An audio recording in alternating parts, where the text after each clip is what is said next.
Radhe Radhe everyone, my Pacific wall में आप सभी का स्वागत है। फ्रेंड्स, आज की वीडियो में मैं आपको गंगा दशहरे की कथा सुनाऊंगी। तो देखिए, गंगा दशहरे की कथा सुनने के लिए हम अपने सीधे हाथ में चावल के दाने ले लेंगे। आप चावल के दाने भी ले सकते हैं या आप जौ के दाने ले सकते हैं या फूल ले सकते हैं। तो सीधे हाथ में चावल के दाने लेकर मैं ये कहानी सुनूंगी। चलिए कहानी शुरू करते हैं। प्राचीन काल में अयोध्या में सगर नाम का राजा राज करता था। उसके केसनी और सुमति नाम की दो रानियां थी।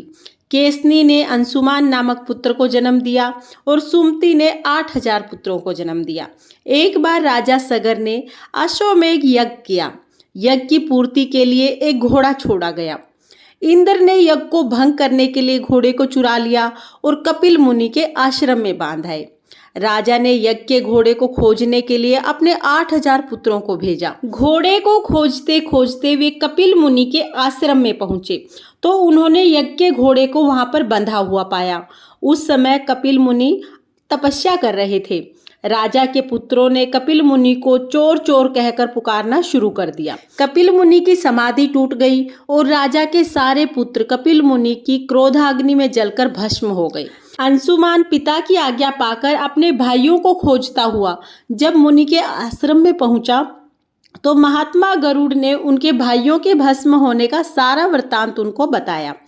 गरुड़ जी ने अंशुमान से कहा कि यदि वो उन सब की मुक्ति चाहते हैं तो गंगा जी को स्वर्ग से धरती पर लाना होगा। इस समय अश्व को ले जाकर अपने पिता के यज्ञ को पूर्ण कराओ, उसके बाद गंगा जी को पृथ्वी पर लाने के लिए कार्य करो। अंशुमान ने घोड़े सहित यज्ञ मंडप में पहुंचकर राजा सगर को सब वृतांत कहकर सुनाया।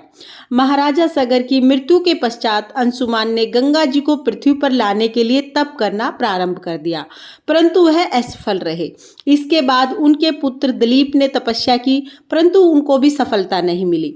अंत में दिलीप के पुत्र भागीरथ ने गंगा जी को पृथ्वी पर लाने के लिए गोकर्ण तीर्थ में जाकर ब्रह्मा जी को प्रसन्न करने के लिए कठोर तपस्या की।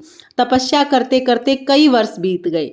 तब ब्रह्मा जी प्रसन्न हुए तथा गंगा जी को पृथ्वी लोक पर ले जाने का वरदान दे दिया।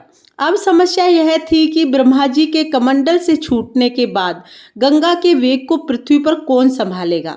ब्रह्मा जी ने बताया कि भूलोक में भगवान शंकर के अतिरिक्त किसी में भी इतनी शक्ति नहीं है कि वो गंगा के वेग को संभाल सके। इसलिए उचित यह होगा कि गंगा का वेग संभालने के लिए भगवान शिव से प्रार्थना की जाए। महाराज भगीरथ एक अंगूठे पर खड़े होकर भगवान शंकर की आराधना करने लगे। उनकी कठोर तपस्या से प्रसन्न होकर शिव जी गंगा को अपनी जटाओं में संभालने के लिए तैयार हो गए। गंगा जी जब देवलोक से पृथ्वी की ओर बढ़ी तो शिव जी ने गंगा जी की धारा को अपनी जटाओं में समेट लिया।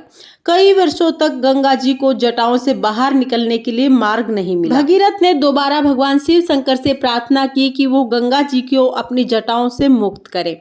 इस प्रकार शिव जी की जटाओं से गंगा जी छूटकर हिमालय की घाटियों में कल कल करके बहने लगी। हिमालय की घाटियों से बहते हुए गंगा जी मैदान की तरफ बढ़ने लगी। जिस रास्ते में गंगा जी जा रही थी उसी मार्ग में ऋषि जहन्नु का आश्रम था। तपस्या में विघ्न समझकर वो गंगा जी को पी गई। भागीरथ जी की प्रार्थना करने पर ऋषि ने गंगा जी को पुनः अपनी जांघ से निकाल दिया। इसीलिए गंगा जी को जहन्नु पुत्री कहा जाता है या जाह्नवी भी कहा जाता है। इस प्रकार अनेक स्थलों को पार करते हुए जाह्नवी कपिल मुनि के आश्रम में पहुंची। कपिल मुनि के आश्रम में पहुंचकर सगर राजा के 8,000 पुत्रों के भस्म अवशेषों को तार कर मुक्त किया। उसी समय वहां पर ब्रह्मा जी प्रकट हुए। उन्होंने भगीरथ की कठिन तपस्या तथा सगर के 8,000 पुत्रों को अमर होने का वरदान दिया और घोषित किया कि हे भगीरथ, तुम्हारे नाम पर ही गंगा जी का नाम भागीरथी होगा। अब तुम जाकर अयोध्या का राज संभालो। ऐसा कहकर ब्रह्मा जी अंतर्ध्यान हो गए। ये थी गंगा दशहरे की कथा। इसके बाद हम एक गणेश जी यानी कि विनायक जी की कहानी और सुनेंगे। तो चलिए विनायक जी की कहानी सुनते हैं। एक मेंढक था, एक मेंढकी थी। मेंढकी रोज विनायक जी की कहानी कहती थी। एक दिन मेंढक बोला कि तू पराये पुरुष की कहानी क्यों कहती है, पराये पुरुष का नाम क्यों लेती है? अगर तू अब दोबारा नाम लेगी तो मैं तेरा सिर फाड़ दूंगा। राजा की दासी आई तो उसने मेंढक मेंढकी को पतीले में डालकर अंगीठी पर चढ़ा दिया। तब दोनों सीखने लगे। मेंढक मेंढकी से बोला, बहुत कष्ट हो रहा है, तू अपने विनायक जी को याद कर, नहीं तो हम दोनों मर जाएंगे। तब मेंढकी ने 7 बार बिंदायक जी कहा। तब 2 सांड लड़ते लड़ते वहां पर आए और पतीले को गिरा दिया। मेंढक मेंढकी बहते हुए तालाब में चले गए। हे गणेश जी महाराज, जैसे मेंढकी और मेंढक के दुख दूर किए, वैसे ही सबके दुख दूर करना और कहते सुनते हुकारा भरते सभी के कष्टों को दूर करना और सभी पर अपनी कृपा दृष्टि बनाए रखना। इस तरह से हमारी गंगा दशहरे की कथा पूर्ण होती है। कथा सुनने के बाद जो जल का लोटा है ये हम सूर्य देवता को अर्घ दे देंगे और गंगा दशहरे की पूजा विधि का वीडियो भी आपको चैनल पर मिल जाएगा। लिंक मैं आपको डिस्क्रिप्शन में दे दूंगी, आप वहां से देख लेना। फ्रेंड्स, अगर आपको गंगा जी की ये कथा पसंद आई हो तो वीडियो को लाइक करना और चैनल को सब्सक्राइब करना।